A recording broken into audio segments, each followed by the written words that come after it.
Hey, yourself. I'm Charles Baker Harris. I can read. 11, 12. You sit back down. Wait for your sister. Ever watched a film so powerful, so quietly revolutionary, that it stayed with you for years? Maybe even shaped your view of right and wrong? That's To Kill a Mockingbird, the 1962 adaptation of Harper Lee's Pulitzer-winning novel. But behind its black and white courtroom drama lies a treasure trove of strange facts, unexpected twists, and behind-the-scenes moments that are just weird. From silent debuts of future stars to emotional breakdowns on set, this film is packed with oddities that even die-hard fans might not know. So let's uncover 10 weird, little-known facts about To Kill a Mockingbird. And trust me, number 7 might just make you cry. 1.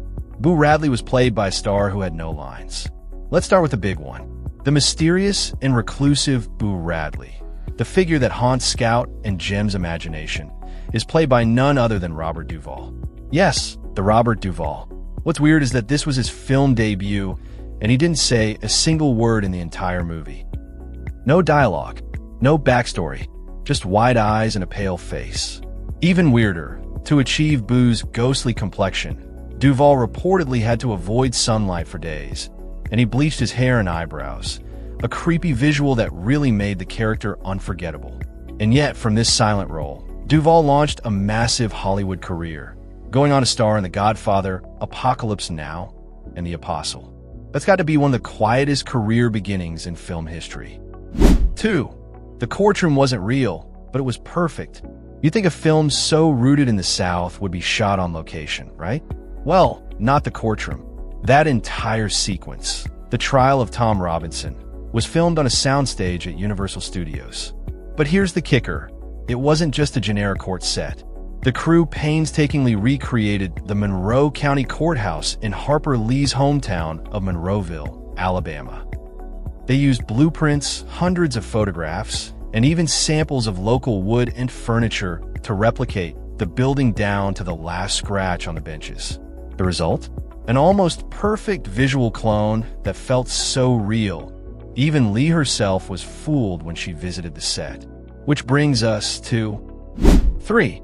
Harper Lee cried when she saw the set. When the famously reclusive Harper Lee walked onto the courtroom set during production, she was overwhelmed. It looked exactly like the courthouse she knew from childhood. The detail, the upstairs balcony for black attendees, the judge's bench, the old floorboards, it was all there. She reportedly broke into tears. Imagine walking into a movie set and seeing your memories, your childhood, and your family's history reconstructed with such eerie accuracy. Later, she would say it felt like walking back in the 1930s South. That emotional reaction helped cement her close bond with Gregory Peck, the man who brought her father to life on screen. 4. Gregory Peck became Atticus on and off camera.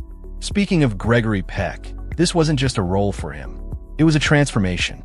Peck became so emotionally invested in playing Atticus Finch, a role based closely on Lee's own father, that he reportedly stayed in character off camera. He dressed in the same conservative suits, spoke softly, and kept a photo of Amasa Coleman Lee, Harper's father, in his trailer. Even more touching, after the film wrapped, Harper Lee gave Peck her late father's pocket watch, the same one Atticus wears in the movie. She believed Peck had captured her father's dignity, moral courage, and quiet strength with uncanny accuracy. The watch would become one of Peck's most prized possessions. 5. The emotional courtroom speech wasn't acting. You know that powerful moment when Atticus stands before the jury and pleads for justice, asking them to believe Tom Robinson. That wasn't just acting.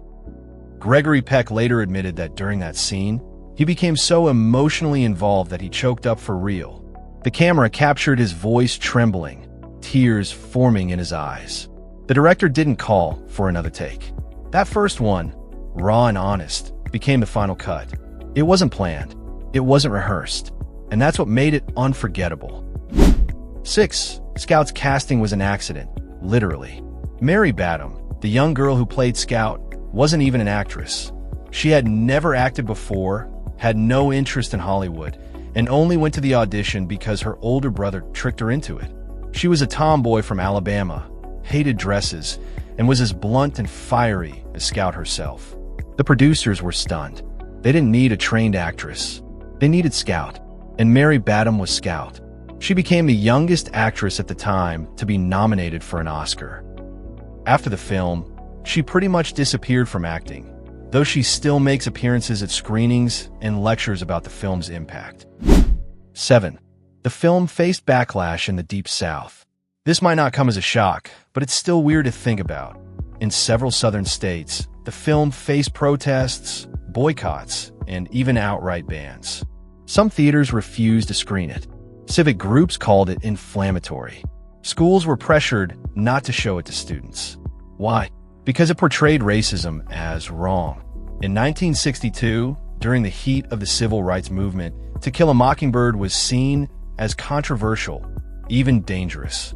The irony is thick. A film about justice being silenced by the very injustice it portrayed. But it also gave the film even more weight, more cultural power. 8. Elmer Bernstein fought for that quiet score.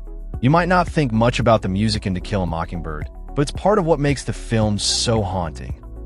Elmer Bernstein, the composer, originally pitched a soft, childlike score that echoed Scout's innocent view of the world. But the studio wanted something bigger, more dramatic. Bernstein fought back. He said the story was about seeing through a child's eyes, not a war epic. He won.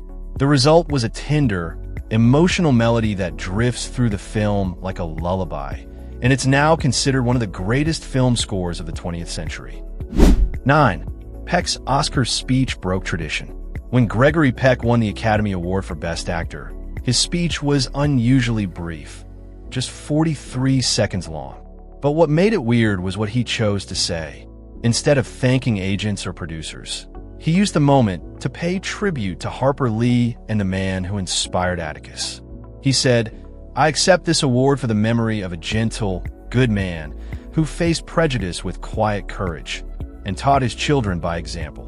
The audience erupted in applause. That wasn't just a thank you speech. It was a full-circle moment. 10.